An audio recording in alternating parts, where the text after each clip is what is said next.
ಯಳಂದೂರಿನಲ್ಲಿ supreme court ಆದೇಶಕ್ಕೂ ಕಿಮ್ಮತ್ತಿನ ಬೆಲೆ ಇಲ್ಲ ಎಂಬಂತಾಗಿದೆ. Footpath ತೆರವು ಕೇವಲ ನೆಪ ಮಾತ್ರ ಎಂಬ ಪ್ರಶ್ನೆ ಮೂಡಿದೆ. ಸುಪ್ರೀಂ ಕೋರ್ಟ್ ಆದೇಶ ಅನ್ವಯ ಪಟ್ಟಣ ಪಂಚಾಯಿತಿ ಫುಟ್ಪಾತ್ ತೆರವು ಕಾರ್ಯಾಚರಣೆ ಮಾಡಿತ್ತು. ಆದರೆ 2 ದಿನಗಳಲ್ಲಿ ವ್ಯಾಪಾರಿಗಳು ಮತ್ತೆ ಫುಟ್ಪಾತ್ ಆಕ್ರಮಿಸಿಕೊಂಡು ಎಂದಿನಂತೆ ವಹಿವಾಟು ಆರಂಭಿಸಿದ್ದಾರೆ. ಗುರುವಾರ ಪಟ್ಟಣ ಪಂಚಾಯಿತಿ ಅಧಿಕಾರಿಗಳು ಗಾಂಧಿ ಸರ್ಕಲ್ ಬಳಿ ಇರುವ ಹಿಂದುಳಿದ ವರ್ಗಗಳ ವಿದ್ಯಾರ್ಥಿ ನಿಲಯದ ಬಳಿ ತೆರವಿಗೆ ಹೋದಾಗ ವಾಗ್ವಾದ ನಡೆದಿದೆ.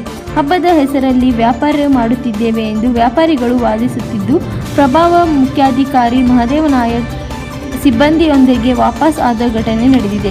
ಫುಟ್ಪಾತ್ ಮತ್ತೆ ಮುಚ್ಚಿ ಹೋಗಿದ್ದ ಪಾದಚಾರಿಗಳು, ವಾಹನ ಸವಾರರು ಪರದಾಡುವ ಸ್ಥಿತಿ ನಿರ್ಮಾಣವಾಗಿದೆ. ಪಂಚಾಯಿತಿ ಈ ಹಿಂದೆ 15 ದಿನ ಕಾಲಾವಕಾಶ ನೀಡಿ ವ್ಯಾಪಾರಿಗಳ ಸಭೆ ಕರೆದಿತ್ತು. ಆದರೆ ತೆರವು ಕೇವಲ 1 ದಿನಕ್ಕೆ ಮಾತ್ರ ಸೀಮಿತ ಆಗಿರುವುದು ಅನುಮಾನಕ್ಕೆ ಕಾರಣವಾಗಿದೆ. ಸಾರ್ವಜನಿಕರ ಆರೋಪ, ಸುಪ್ರೀಂ ಕೋರ್ಟ್ ಆದೇಶಕ್ಕೂ ಅಧಿಕಾರಿಗಳು ಬೆಲೆ ಕೊಡುತ್ತಿಲ್ಲ. ಇದರ ಹಿಂದೆ ರಾಜಕೀಯ ಪ್ರಭಾವಿಗಳು ಹಣದ ವ್ಯವಹಾರ ಇದೆಯೇ? ಪಟ್ಟಣ ಪಂಚಾಯಿತಿ ಜಾಣ ಮೌನ ಏಕೆ ಎಂದು ಪ್ರಶ್ನಿಸುತ್ತಿದ್ದಾರೆ. ಫುಟ್ಪಾತ್ ತೆರವು ನೆಪ ಮಾತ್ರ ಅಥವಾ ಅಧಿಕಾರಿಗಳಿಗೆ ಒತ್ತಡವಿದೆಯೇ ಎಂಬುದು ಸ್ಪಷ್ಟವಾಗಬೇಕಿದೆ. ವರದಿ ಕಾಂತರಾಜು, ಕೆ. ಪ್ರಜಾಪವರ್, ಟಿವಿ, ಯಳಂದೂರು.